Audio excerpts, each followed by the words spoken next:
میں ہمارا آپ کا فرض شیخ نے یاد دلایا. شیخ زید کہہ رہے ہیں اسی کی تشریح میں کہ یہی تمام مسلمانوں پر عمومی طور پر، میں نے جو کہا تھا کہ مرد اور عورت سب، تمام مسلمانوں پر عمومی طور پر اور طالبان علوم نبوت کے اوپر خصوصی طور پر یہ فرض اور واجب ہو جاتا ہے کہ وہ قرآن سنت کے سیکھنے میں اپنی پوری قوت صرف کر دیں اور اس کی سوجھ بوجھ حاصل کریں اور اس علم کو، سنت کو علماء سے اخذ کریں، علماء سے اخذ کرنے میں پوری قوت لگائیں. ہمارے آج کل کچھ لوگ اپنے آپ کو علماء سے بے نیاز سمجھتے ہیں اور نتیجہ کیا نکلتا ہے کہ بعض مرتبہ علم حاصل کرنے کے نام پر جہالت کے راستے پہ چل پڑتے ہیں. غلط نتائج، غلط استنباطات، غلط استدلالات کے ذریعے وہ قرآن و حدیث کے نام پر گمراہ ہو جاتے ہیں. ہاں، یہاں عجیب و غریب افراط و تفریط ہے. اب جب میں یہ بیان کر رہا ہوں تو کچھ لوگ کہیں گے تقلید کرنی چاہیے. اس کا یہ مطلب نہیں ہے کہ تقلید کریں کسی ایک شخص کو امام مان کے ان کی ساری باتوں کو صحیح مانے، باقی اب قرآن بولے، حدیث بولے، صحابہ کی کوئی بات ہو، تابعین کی کوئی بات ہو، دوسرے اماموں کی بات، سب کو رد کر کے ایک کی بات مان لے. یہ مطلب نہیں ہے. اور ایسا نہ کرنے کا یہ مطلب بھی نہیں ہے کہ ایک ہی کو خاص کر لیں کہ بھائی آزاد ہو گئے ہم، ہماری سمجھ میں جو آ رہا ہے قرآن حدیث کی وہ تشریح کریں گے، وہ مانیں گے، جو نہیں سمجھ میں آیا نہیں مانیں گے. یہ بھی مطلب نہیں ہے. قرآن و سنت کو سیکھنے سکھانے کے اصول و ضوابط ہیں.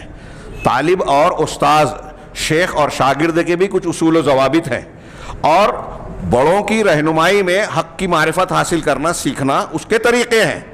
آپ ایک استاذ سے سیکھتے ہیں تو اس کی تقلید نہیں کرتے، سیکھتے ہیں، راستہ جانتے ہیں اور اس کی روشنی میں آپ کے اندر تحقیق کا مادہ پیدا ہوتا ہے. تو علم کو علماء سے حاصل کرنا یہ قرآن حدیث سے ثابت ہے. حضرت موسیٰ علیہ السلام حضرت خضر کے پاس گئے.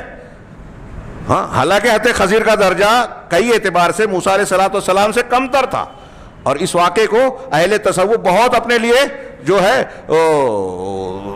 دلیل کا ذریعہ بناتے ہیں. ہاں، میں اس پر انشاءاللہ ایک کتابچہ لکھ رہا ہوں. ہاں، تو وہاں ان استدلالات کی تفصیل پر گفتگو ہوگی.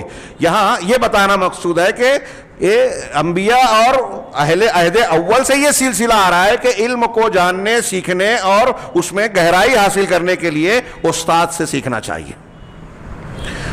بہت سی چیزیں ایسی ہیں جو صرف مطالعہ سے نہیں آتی.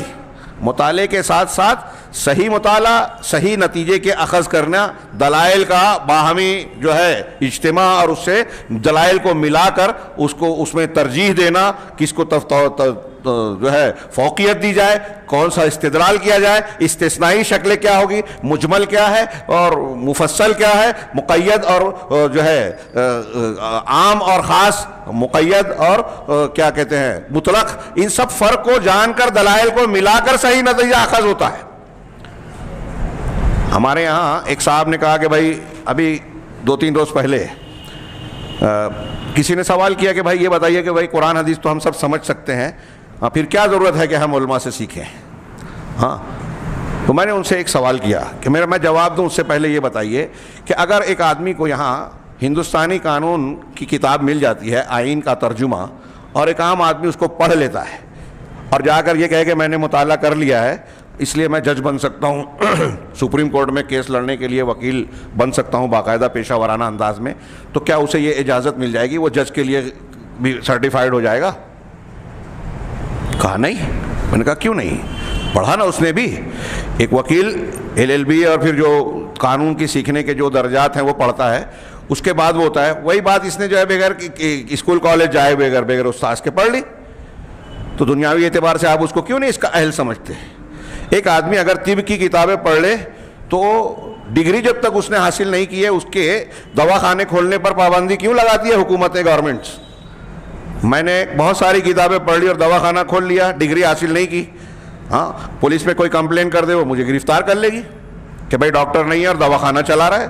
تو میں لاکھ ثابت کروں کہ میں نے طب کی ساری اہم کتابیں پڑھ لی ہے اور جو علاج میں کرتا ہوں اس کے بارے میں نے مطالعہ کیا ہے. کہا آپ نے لاکھ مطالعہ کیا لیکن آپ ڈاکٹر نہیں ہیں. تو دنیاوی علوم میں تو آپ بغیر مہارت کے، بغیر ڈگری کے حق نہیں دیتے کہ اس فن کے سلسلے میں آپ فقول فیصل یا فیصلہ کن کوئی کام کریں، بات کریں. دین کے علوم میں بازیچہ اطفال ہے یہ قرآن و حدیث، کہ کوئی بھی اٹھے ہاں قرآن کے مطالب، اس کے علم کو، اس کی زبان کو، اس کے پس منظر کو، اس کے نزول کے ماحول کو، اس کے سیکھنے سکھانے کے اصولوں کو نہ جانے، اس کی زبان نہ جانے، اور مفسر قرآن بن جائے۔